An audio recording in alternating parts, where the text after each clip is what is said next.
Bismillahirrahmanirrahim. Assalamualaikum warahmatullahi wabarakatuh. Allahumma lakal hamdu wa ilaikal mustaka wa antal musta'an wa bika thiqahu alaika tuklan wa la hawla wa la quwwata illa billahil aliyil azim. Allahumma salli ala sayyidina Muhammadin wa ala alihi wa sahbihi wa man tabi'ahu bi ihsanin ila yaumiddin. Rabbi shrah li sadri wa yassir li amri wahlul 'uqdatam min lisani yafqahu qawli. Allahumma anfa'na bima 'allamtana wa 'allimna ma yanfa'una warzuqna ilman yanfa'una, amin. Hadirin yang dirahmati Allah, alhamdulillah kita bisa bersama kembali dikumpulkan oleh Allah Subhanahu wa taala dalam keadaan sehat walafiat. Mudah-mudahan segala aktivitas kita, segala amalan kita diberikan pahala yang berlipat oleh Allah Subhanahu wa taala. Hadirin dirahmati Allah, kita lanjutkan pelajaran kita dalam materi Arba'in Nawawiyah, kumpulan hadis-hadis yang disusun oleh Al-Imam An-Nawawi rahimahullah, yang berisi tentang pokok-pokok ajaran agama Islam. Pada pertemuan yang lalu kita sudah menyelesaikan penjelasan hadis yang keempat, yaitu tentang perjalanan penciptaan makhluk. Bagaimana seorang manusia diciptakan dari setetes mani, kemudian juga penjelasan bagaimana takdirnya dan bagaimana akhir dari hidupnya. Maka insya Allah pada hari ini kita masuk ke hadis yang kelima. Imam Nawawi berkata, an ummil mu'minin ummi Abdillah Aisyah radhiyallahu anha qalat qala Rasulullah sallallahu alaihi wasallam man ahdatha fi amrina hadza ma laysa minhu fahuwa rad. Rawahul Bukhari wa Muslim. Wa fi riwayatin li Muslim man amila amalan laysa alaihi amruna fahuwa raddun. Hadirin dirahmati Allah, Imam Nawawi berkata, hadis ini diriwayatkan oleh Ummul Mukminin Ummu Abdillah Aisyah radhiyallahu anha, bahwasanya beliau berkata, Rasulullah shallallahu alaihi wasallam bersabda, barang siapa yang membuat sesuatu yang baru dalam perkara agama yang tidak pernah dicontohkan oleh Rasulullah shallallahu alaihi wasallam, fahuwa raddun, maka amalan tersebut tertolak. Dalam riwayat Muslim yang lainnya, man amila amalan laisa alaihi amruna fahuwa rad, barang siapa yang beramal dengan amalan yang tidak pernah dicontohkan oleh Rasulullah atau menyelisihi agama Islam, maka dia tidak diterima atau dia tertolak. Hadirin yang dirahmati Allah, an ummil mukminin ummi Abdillah Aisyah radhiyallahu anha, hadis ini diriwayatkan oleh Aisyah radhiyallahu anha. Aisyah ini merupakan istrinya Rasulullah sallallahu alaihi wasallam, memiliki julukan atau panggilan Ummul Mukminin. Ummul Mukminin artinya adalah ibunda kaum mukminin. Sebab Allah Subhanahu wa taala dalam surat Al-Ahzab ayat 6 berfirman, wa azwajuhu ummahatuhum, dan istri-istrinya Rasulullah sallallahu alaihi wasallam ummahatuhum, merupakan para ibunda kaum mukminin. Artinya istrinya Rasulullah dan diantaranya adalah Aisyah radhiyallahu anha merupakan ibundanya kaum mukminin. Berarti kalau ibunda, ya, kalau kita sebut ibunda, konsekuensinya adalah istri Rasulullah, termasuk diantaranya Aisyah radhiyallahu anha, harus kita muliakan, harus kita hormati sebagaimana kita memuliakan dan menghormati ibu kandung kita. Dan juga konsekuensinya kalau kita mengatakan bahwasanya istri Rasulullah Shallallahu Alaihi Wasallam adalah ibunda kita, ibunda kaum mukminin, maka haram untuk kita nikahi, haram untuk kita nikahi. Kemudian di antara julukan lain atau kunyah Aisyah radhiyallahu anha adalah Ummu Abdillah. Jadi orang Arab itu di antara budayanya orang Arab untuk memanggil hormat, memanggil memuliakan orang lain itu biasanya dengan memberikan kunyah. Kunyah itu kalau biasa kita tahu sebutan ummu buat perempuan, misalnya Ummu Abdillah contohnya. Ummu biasanya nanti belakangnya adalah nama anak pertama. Kalau laki-laki biasanya disebutnya Abu, kemudian selanjutnya nama anak pertama. Sementara Aisyah radhiyallahu anha memiliki kunyah Ummu Abdillah. Ummu Abdillah. Padahal Aisyah radhiyallahu anha tidak memiliki anak. Aisyah radhiyallahu anha tidak memiliki anak. Tetapi saat Aisyah meminta kepada Rasulullah Shallallahu Alaihi Wasallam untuk diberi kunyah, maka Rasulullah Shallallahu Alaihi Wasallam memberikan kunyah untuk Aisyah berupa Ummu Abdillah. Di antara para ulama mengatakan yang dimaksud Abdullah di sini adalah anaknya Asma binti Abi Bakar. Asma binti Abi Bakar. Dan sebab Abdullah ini anaknya Asma binti Abi Bakar ini sangat dekat dengan Aisyah, maka kemudian Rasulullah Shallallahu Alaihi Wasallam memberikan kunyah kepada Aisyah dengan Ummu Abdillah. Dan juga karena Abdullah adalah di antara nama-nama yang paling dicintai oleh Allah Subhanahu wa Ta'ala. Di antara julukan lain untuk Aisyah radhiyallahu anha adalah As-Siddiqah binti Siddiq. As-Siddiqah binti As-Siddiq. As-Siddiqah artinya orang yang jujur, orang yang mempercayai. Seorang perempuan yang jujur, yang mempercayai apa yang dikatakan oleh Rasulullah Shallallahu Alaihi Wasallam, binti Siddiq, yang merupakan anak perempuan orang yang demikian juga. As-Siddiq, Abu Bakar As-Siddiq. Al-Habibah bintil Habib. Julukan lain dari Aisyah radhiyallahu anha adalah Al-Habibah binti Al-Habib, yaitu seorang wanita yang sangat disayang oleh Rasulullah Shallallahu Alaihi Wasallam dan merupakan anak dari seorang laki-laki yang paling dicintai oleh Rasulullah Shallallahu Alaihi Wasallam. Pernah seorang sahabat Amr bin al-As bertanya kepada Rasulullah Shallallahu Alaihi Wasallam, ya Rasulullah, wahai Rasulullah, ayun nasi ahabbu ilaika, siapa manusia yang paling engkau cintai? Maka kemudian Rasulullah Shallallahu Alaihi Wasallam bersabda, Aisyah, orang yang paling aku cintai adalah Aisyah. Kemudian Amr bin al-As bertanya kembali, kalau dari kalangan laki-laki? Maka kemudian Rasulullah Shallallahu Alaihi Wasallam menjawab, Abuha, orang yang paling aku cintai dari kalangan laki-laki adalah ayahnya Aisyah, yaitu Abu Bakar As-Siddiq. Maka dari itu disebut dengan Al-Habibah binti Al-Habib.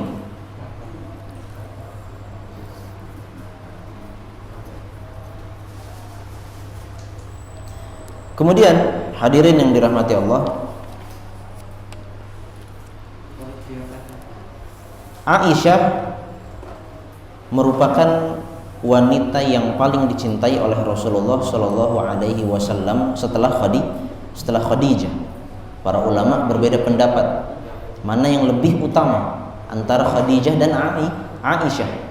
Dan mayoritas ulama mengatakan yang paling utama adalah Khadijah, baru kemudian Aisyah radhiyallahu anha. Aisyah Aisyah, hadirin dirahmati Allah, merupakan wanita yang dinikahi oleh Rasulullah Shallallahu Alaihi Wasallam pertama kali setelah wafatnya Khadijah. Kita tahu bahwasanya Rasulullah Shallallahu Alaihi Wasallam tidak pernah hidup dengan satu istri kecuali dengan Khadijah. Setelah Khadijah wafat, barulah kemudian Rasulullah Shallallahu Alaihi Wasallam menikahi Aisyah radhiyallahu anha, dan pada saat itu umurnya 6 tahun, tetapi belum dipergauli. Kemudian barulah Rasulullah Shallallahu Alaihi Wasallam tidak lama kemudian menikah dengan Saudah binti Zam'ah, dan barulah Rasulullah Shallallahu Alaihi Wasallam mempergauli Aisyah radhiyallahu anha saat Aisyah berusia 9 tahun. Saat Aisyah berusia 9 tahun. Kemudian ada kisah yang unik saat Rasulullah Shallallahu Alaihi Wasallam ditinggal wafat oleh Khadijah radhiyallahu anha. Maka pada saat itu malaikat Jibril datang menemui Rasulullah Shallallahu Alaihi Wasallam. Hadis ini diriwayatkan oleh Imam At-Tirmidzi dalam kitab Al-Jami', bahwasanya saat Khadijah wafat, kemudian malaikat Jibril datang menemui Rasulullah Shallallahu Alaihi Wasallam membawa selembar kain sutra berwarna hijau, yang dimana di kain sutra tersebut terdapat gambar dari wajah Aisyah radhiyallahu anha. Maka kemudian malaikat Jibril berkata kepada Nabi Muhammad Shallallahu Alaihi Wasallam, ini adalah istrimu di dunia dan di akhirat. Dan ternyata benar, Rasulullah Shallallahu Alaihi Wasallam kemudian setelah wafatnya Khadijah, tadi kita katakan, menikahi Aisyah radhiyallahu anha. Aisyah radhiyallahu anha ini termasuk seorang manusia yang selalu berpuasa, dan beliau ini termasuk orang yang zuhud dan juga dermawan, Bahkan diriwayatkan bahwasanya suatu hari pernah Muawiyah radhiyallahu anhu pernah mengirim untuk Aisyah radhiyallahu anha emas yang mana nilainya sebesar 100.000 dinar. 100.000 dinar. Maka kemudian Aisyah membagikan emas-emas tersebut untuk istri-istrinya Rasulullah Shallallahu Alaihi Wasallam. Begitu dermawannya Aisyah radhiyallahu anha. Kemudian hadirin dirahmati Allah, para ulama mengatakan Aisyah ini wa kanat radhiyallahu taala anha faqiha alimah hafizah fasihah. Aisyah itu adalah seorang sosok wanita yang faqihah, yang sangat mendalam ilmu fikihnya, sangat mengerti ilmu agama, alimah, sangat pandai, seorang yang alim, hafizah, yang kuat hafalannya, fasihah, dan lisannya fasih. Yang mana ini menunjukkan bahwasanya Islam itu menjunjung tinggi pendidikan dan ilmu untuk seorang wanita. Kalau mungkin kita pernah mendengar ada orang yang mengatakan bahwasanya Islam itu memperbudak wanita. Wanita hanya disuruh di dapur, wanita hanya suruh di rumah. Dan Islam menyuruh kepada hal tersebut, maka pernyataan tersebut adalah pernyataan yang salah. Sebab faktanya Aisyah radhiyallahu anha adalah seorang faqihah, seorang yang sangat berilmu. Bahkan dahulu para sahabat senior, para sahabat-sahabat yang senior, saat mereka tidak mengetahui sesuatu ilmu atau mereka mengalami kesulitan dalam memahami sebuah ilmu, sebuah permasalahan, maka di antara salah satu referensinya adalah Aisyah. Mereka datang kepada Aisyah.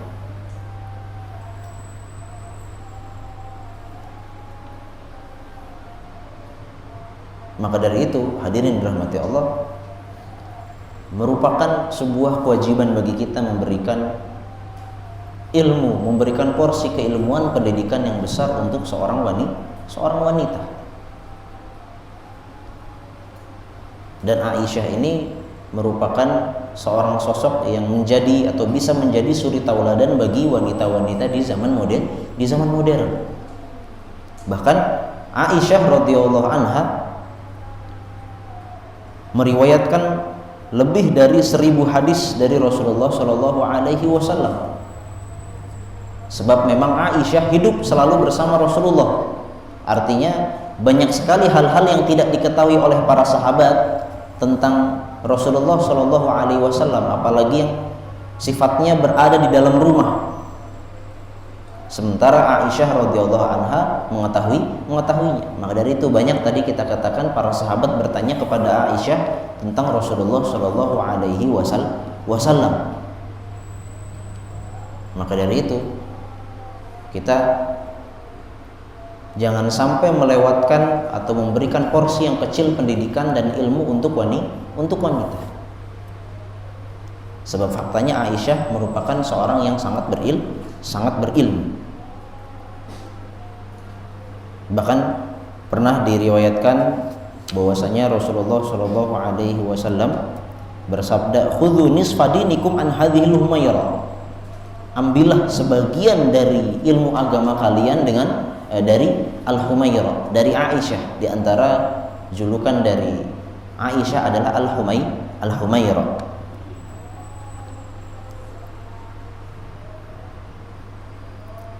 Itulah sedikit biografi dari Aisyah radhiyallahu anha. Dan Aisyah ini wafat dalam usia 66 tahun. Dan beliau ditinggal oleh Rasulullah Shallallahu Alaihi Wasallam wafat dalam usia 18 tahun.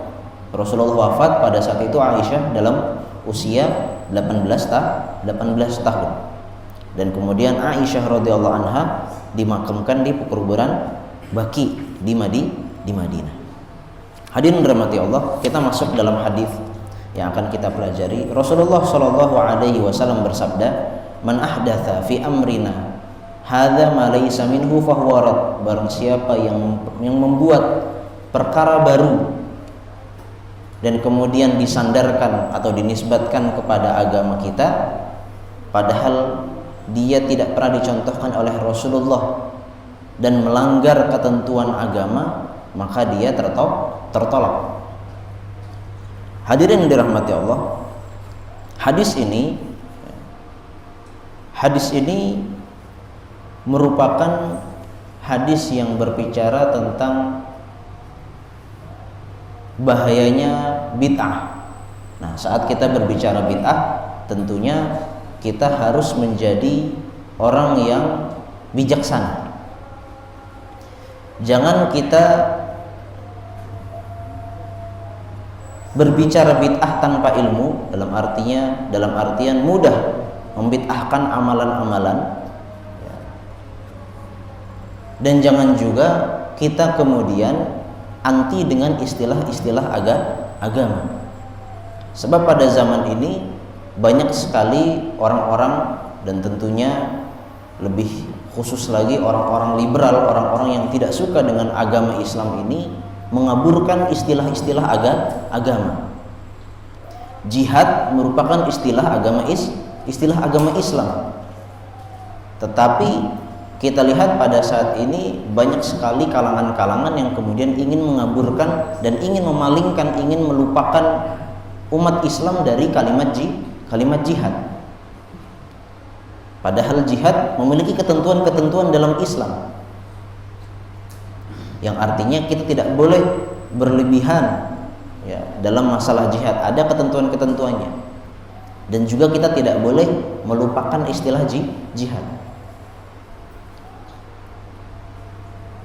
Bahkan istilah khilafah yang sangat dipertentangkan di Indonesia ini, Khilafah merupakan istilah dalam agama Islam, tetapi tentunya memiliki ketentuan-ketentuan yang ada dalam agama Islam. Makanya harus dijelaskan dengan baik dan dengan sesuai apa yang dijelaskan oleh syariat. Dan sebaliknya, kita tidak boleh kemudian melupakan hal-hal yang berkaitan tentang khilafah. Begitu juga istilah bid'ah. Bid'ah ini kalau kita terlampaui batas, tidak sesuai dengan peraturan-peraturan yang ditetapkan oleh agama, oleh ulama, maka kita akan bermudah-mudahan membid'ahkan seseorang. Sebaliknya, kalau kita tidak berusaha untuk memahami bid'ah dengan baik, maka kemudian kita tidak bisa memahami bahaya bid'ah. Sebab Rasulullah SAW tadi bersabda, barang siapa yang membuat sesuatu yang baru dalam agama Islam, maka dia tertolak amalannya. Artinya amalan yang diperbuat tadi, amalan yang baru tadi, dia tertolak. Kemudian hadirin dirahmati Allah, banyak sekali hadis-hadis yang berbicara tentang bahaya bid'ah. Di antaranya adalah fa inna khairal kalami kalamullah, dan sebaik-baiknya perkataan adalah perkataan Allah Subhanahu wa taala. Wa khairul huda huda Muhammadin sallallahu alaihi wasallam, dan sebaik-baiknya petunjuk adalah petunjuknya Muhammad sallallahu alaihi wasallam. Wa syarrul umuri muhdatsatuha, dan seburuk-buruknya perkara adalah yang diperbuat baru. Fa inna kulla muhdatsatin bid'ah, dan sesungguhnya setiap yang baru dalam agama maka dia disebut dengan bid'ah. Kemudian dalam tambahan riwayat yang diriwayatkan oleh Imam Al-Baihaqi, dan Imam Baihaqi ini merupakan salah seorang ulama yang sangat berjasa untuk Imam Syafi'i. Dikatakan ma min syafi'iyyin illa walahu ala syafi'i minnah ilal Imam Baihaqi. Bahwasanya orang yang paling berjasa untuk karya-karyanya Imam Syafi'i adalah Imam Al-Baihaqi. Dalam tambahan riwayat Imam Al-Baihaqi, Rasulullah SAW bersabda, wa kullu dhalalatin wa kullu bid'atin dhalalah wa kullu dhalalatin finnar. Bid'ah itu semuanya adalah sesat, dan semua yang sesat tempatnya di neraka. Nah, artinya ada bahaya bid'ah yang sangat besar, tetapi harus dijelaskan dengan baik dan bijaksana agar tidak terjadi perdebatan yang sangat panjang.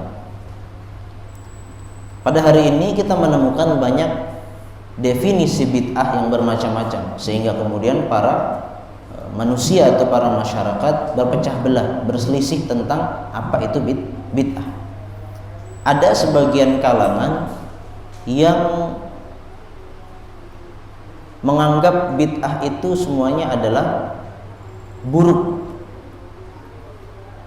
Tidak ada bid'ah yang baik, semuanya buruk. Sebagian kalangan lain mengatakan ada bid'ah hasanah, ada bid'ah sayyi'ah, ada bid'ah yang baru, yang baik, ada bid'ah yang buruk. Sebagian kalangan lagi, sebagian ulama mengatakan pembagian bid'ah itu dibagi dalam hukum-hukum fikih yang 5. Ada bid'ah wajibah, ada bid'ah sunnah, bid'ah mustahabbah, ada bid'ah makruhah, ada bid'ah mubahah, ada bid'ah muharram. Tetapi sebenarnya saat kita memahami dan menilik lebih dalam apa yang dimaksud oleh semua ulama, maka sesungguhnya mereka bersepakat bahwasanya bid'ah yang terlarang, bid'ah yang haram, yang muharramah, hanyalah bid'ah madhmumah, bid'ah sayyi'ah, bid'ah yang tercela. Sementara bid'ah-bid'ah yang lain merupakan bid'ah yang dibolehkan oleh agama.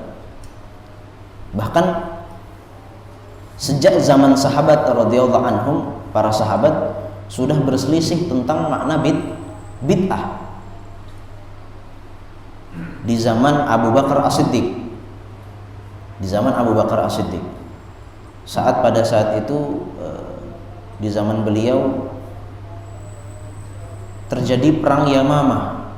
perang Yamamah, yang pada saat itu banyak sekali para qurra, orang-orang yang hafal Al-Quran di antara para sahabat, banyak yang wafat setelah perang Yamamah.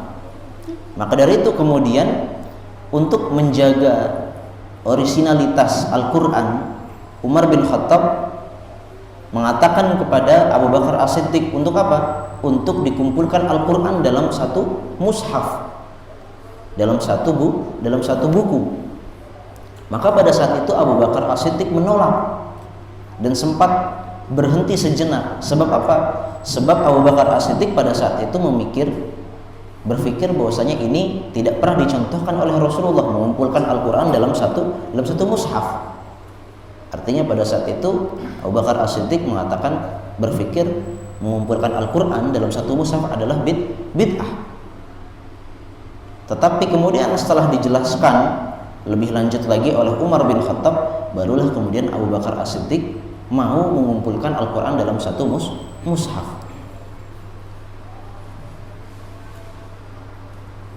Di zaman Umar bin Khattab,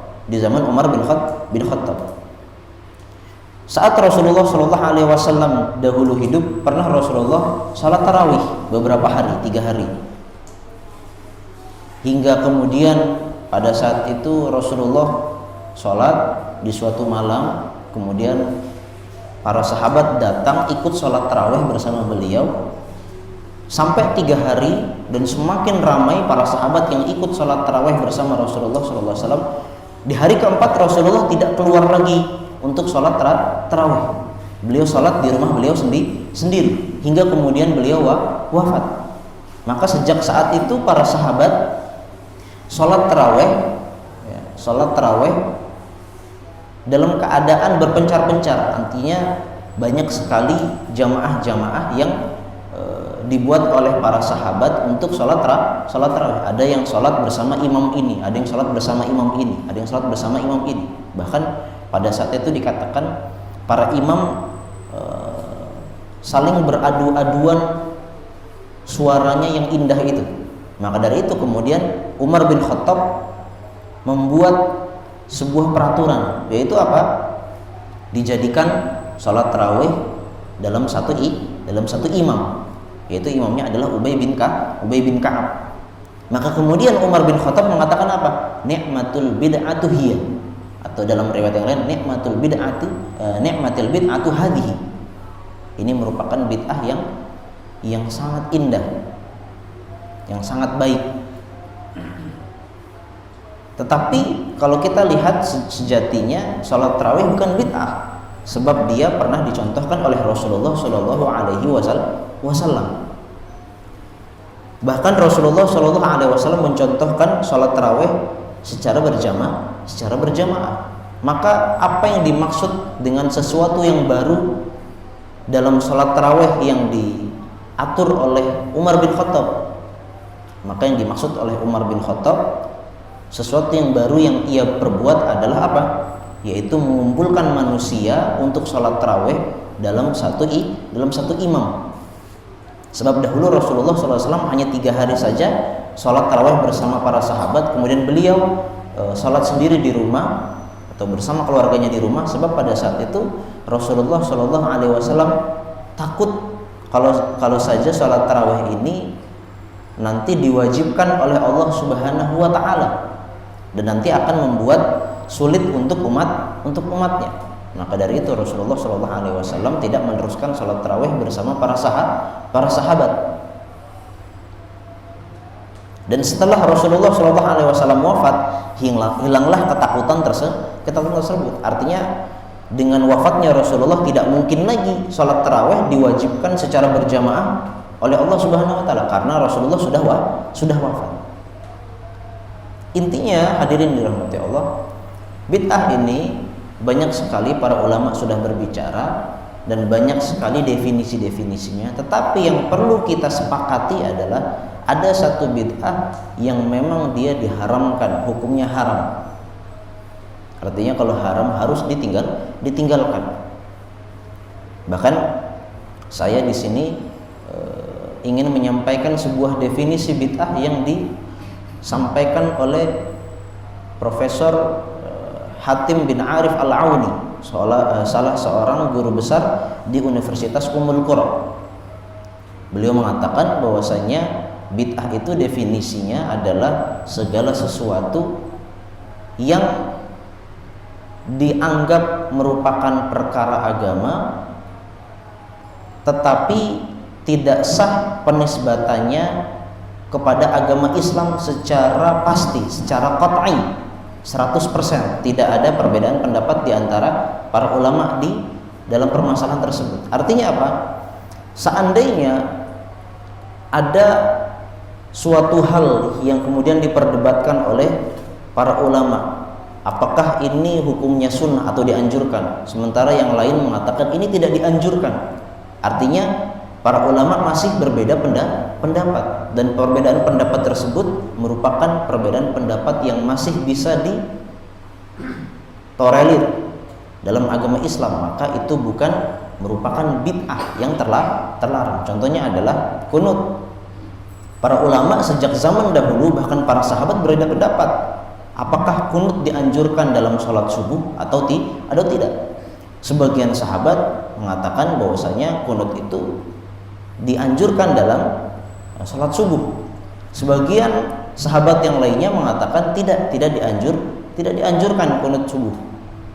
Nah, ini merupakan perbedaan pendapat yang sifatnya ijtihadi, yang masih bisa dipahami atau dimaklumi dalam agama kita, dalam fikih kita. Maka hal seperti ini tidak boleh disebut dengan bid'ah.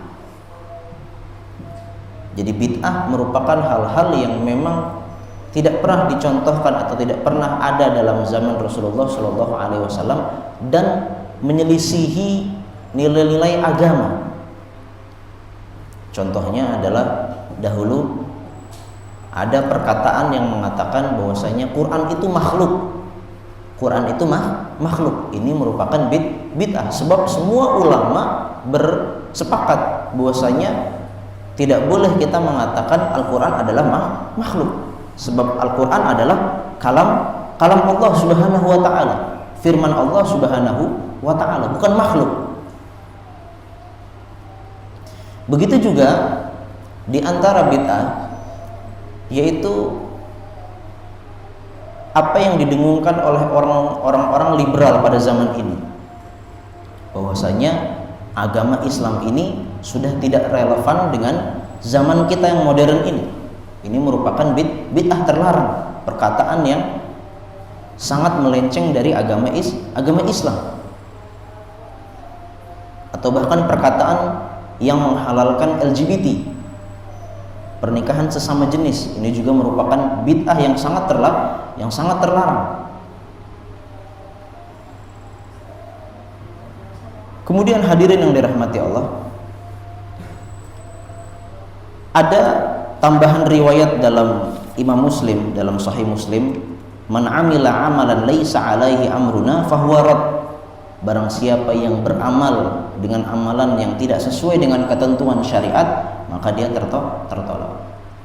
Hadis yang pertama lebih khusus pada hal-hal yang sifatnya baru, orang yang berbuat baru dalam perkara agama. Tetapi kalau yang hadis yang kedua, orang yang beramal walaupun bukan hal yang baru, tetapi kalau tidak sesuai dengan ketentuan syariat, maka dia tertolak. Maka dari itu para ulama mengatakan hadis ini merupakan kaidah yang sangat agung dalam agama Islam, dan juga termasuk min jawami'il kalim. Rasulullah SAW memiliki sebuah mukjizat, yaitu apa? Innama utitu jawami'al kalim. Sesungguhnya aku diberikan mukjizat oleh Allah Subhanahu wa ta'ala berupa jawami'ul kalim. Jawami'ul kalim itu adalah lafaz yang diucapkan oleh Rasulullah SAW. Lafaznya dikit tetapi memiliki makna dan kandungan yang sangat luas, sebagaimana hadis yang kita pelajari pada pagi hari ini. Bahkan sebagian ulama mengatakan hadis ini merupakan setengah dari ilmu agama. Artinya amalan seorang muslim itu bisa jadi berbentuk lahiriah, bisa berbentuk batiniyah. yang berbentuk batiniyah ini pastinya berkenaan dengan masalah niat. Hadis yang pertama kita belajar tentang niat. Setengah dari agama yang lain adalah tentang niat, tentang amalan batin. Kalau niatnya benar, maka setengah dari amalannya sudah benar. Maka sekarang tentang amalan-amalan yang sifatnya lahiriah. Amalan yang lahiriah pun harus sesuai. Artinya kita berwudu, contohnya kita berwudu tentunya ada ketentuannya, ada rukun-rukunnya. Kalau ternyata ada orang berwudu tetapi tidak sesuai dengan ketentuan yang telah dijelaskan oleh agama kita, maka amalannya tersebut, wudunya tersebut menjadi tidak sah. Ada orang sholat zuhur, ketentuannya sholat zuhur adalah 4 rakaat, tetapi kemudian dia sholat 5 rakaat dengan sengaja. Saya pengen sholat zuhur 5 rakaat sebab sholat itu kan baik, berarti saya tambah 1 lagi saja. Nah, ini merupakan penyelisihan dalam ketentuan agama, maka amalannya tersebut tertolak, tidak diterima oleh Allah Subhanahu wa ta'ala. Kembali lagi, ada ulama yang mengatakan bahwasanya bid'ah itu dibagi menjadi 5 bagian sesuai dengan hukum-hukum yang ada dalam fikih. Bid'ah wajibah, bid'ah mustahabbah, bid'ah mubahah, bid'ah makruhah, bid'ah muharramah. Contoh dari bid'ah wajibah diantaranya adalah menuliskan ilmu. Zaman dahulu tidak ada Pak yang namanya ilmu tajwid. Di zaman Rasulullah tidak ada ilmu tajwid. Tidak ada orang kemudian di zaman Rasulullah belajar ini ikhfa, ini iklab. Ini tidak ada. Tetapi kemudian berjalannya zaman, karena dibutuhkan sesuatu ilmu yang bisa mengajarkan dengan mudah bagaimana cara membaca Al-Quran yang baik dan benar, maka kemudian para ulama berijtihad dan menuliskan yang namanya ilmu tajwid. Maka ini bid'ah wajibah. Dia bid'ah, sesuatu yang baru, tetapi dia wajib. Kalau tidak dibuat ilmu ini, maka manusia akan membaca Al-Quran dengan semaunya, bahkan akan kesulitan bagaimana cara membaca Al-Quran. Apalagi kita yang merupakan bukan orang yang membaca atau berbicara dalam bahasa Arab asli. Ilmu-ilmu fikih yang kita dapat pada saat ini merupakan bid'ah wajibah. Tidak pernah ditulis di zaman Rasulullah hukum ini seperti ini, tata cara berwudu seperti ini, seperti itu, tidak pernah. Tetapi kemudian para ulama berijtihad menuliskan ilmu-ilmu tersebut, sehingga orang-orang yang berada setelah mereka ini hidup dengan keadaan mudah untuk beramal ibadah. Kemudian ada bid'ah makruhah. Bid'ah tetapi dia sifatnya makruh. Artinya kalau makruh, kalau ditinggalkan maka itu lebih baik, bahkan dia bisa mendapatkan pahala. Tetapi kalau diamalkan maka makruh, lebih baik ditinggalkan. Contohnya apa? Para ulama mengatakan contohnya adalah menghias masjid atau mushola berlebihan. Di zaman Rasulullah tidak pernah ada menghias masjid atau mushola berlebihan. Sebab Rasulullah, sempat kita singgung dalam pelajaran sirah nabawiyah kita, Rasulullah melarang yang namanya menghiasi masjid berlebihan. Sehingga apa? Sehingga bisa membuat orang yang sholat di dalam masjid tersebut menjadi lalai, makruh dia. Atau menghiasi mushaf atau Al-Quran dengan emas. Sebab tujuan dari Al-Quran atau mushaf ini adalah dibaca, ditadaburi, diamalkan, bukan dihiasi saja. Benar kita harus menghormati dan memuliakan Al-Quran, tetapi menghiasi Al-Quran dengan emas ini merupakan sebuah pemborosan, mubadzir. Makanya disebut dengan bid'ah makruh. Dan bid'ah yang seperti ini sebenarnya tidak menjadi kesepakatan kita, artinya tidak menjadi konsen kita. Yang menjadi konsen kita adalah bid'ah yang muharramah, yang haram. Seperti yang tadi kita sebutkan, diantaranya adalah pemikiran orang liberal yang mengatakan Islam sudah tidak cocok lagi dengan zaman modern dan lainnya.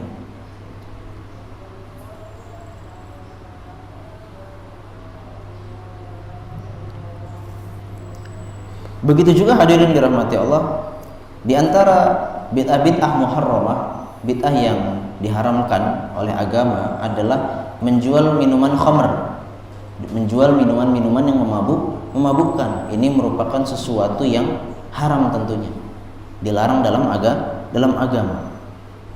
Begitu juga menjual hewan-hewan yang haram untuk dimakan, ya, seperti anjing, seperti babi. Ini merupakan suatu yang haram. Juga mengkonsumsi hal-hal yang memabukkan, ya, mengkonsumsi hal-hal yang memabukkan. Dan masih banyak lagi hal-hal yang sifatnya haram dalam agama Islam. Dan hadirin yang dirahmati Allah,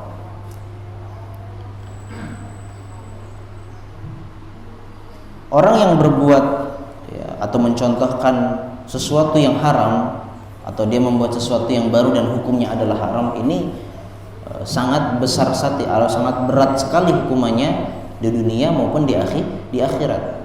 Sebab Rasulullah SAW pernah bersabda, "Man sanna fil Islami sunnatan hasanatan falahu ajruha wa ajru man amila ba'dah. Wa man sanna fil Islami sunnatan sayyi'atan falahu wizruha wa wizru man amila ba'dah." Barang siapa yang membuat sebuah contoh yang baik dalam agama, maka dia akan mendapatkan pahala amalan tersebut dan pahala dari amalan-amalan yang dilakukan oleh orang-orang yang mencontoh dia. Sebaliknya, orang yang membuat contoh yang buruk, maka dia akan mendapatkan dosa dari amalan yang buruk yang dia perbuat, dan juga dia akan mendapatkan dosa orang-orang yang mengikuti dia. Maka dari itu, ini merupakan hal yang sangat harus kita perhatikan sehingga kita tidak terancam dengan larangan yang dilarang oleh Rasulullah Shallallahu Alaihi Wasallam. Intinya hadirin rahmati Allah, dalam memahami atau dalam menyikapi masalah atau bid'ah ini, kita harus menjadi atau bersikap di tengah-tengah, tidak boleh melampaui batas sehingga kita mudah untuk membid'ahkan orang-orang lain atau membid'ahkan amalan-amalan orang lain. Sebaliknya, kita tidak boleh anti dengan istilah syar'iyah, tidak boleh anti dengan istilah yang telah ditetapkan oleh syariat, dan diantaranya adalah bid'ah. Dan tadi kita berikan garis pedoman bahwasanya segala sesuatu yang masih debatable, masih diperdebatkan oleh para ulama, sifatnya ijtihadi, maka dia tidak masuk dalam kategori bid'ah. Tidak boleh kemudian kita mengatakan hal ini adalah bid'ah, kunut adalah bid'ah, tidak boleh. Sebab apa? Sebab hal-hal yang seperti ini merupakan hal-hal yang masih diperselisihkan oleh para ulama. Sudah diperselisihkan sejak zaman sahabat, bahkan sampai saat ini. Dan tidak akan bisa kemudian kita memaksakan orang lain untuk mengikuti pendapat kita. Wallahu ta'ala. Inilah pelajaran kita pada pagi hari ini. Mudah-mudahan bermanfaat. Subhanakallahumma wa bihamdika asyhadu an la ilaha illa anta astaghfiruka wa atubu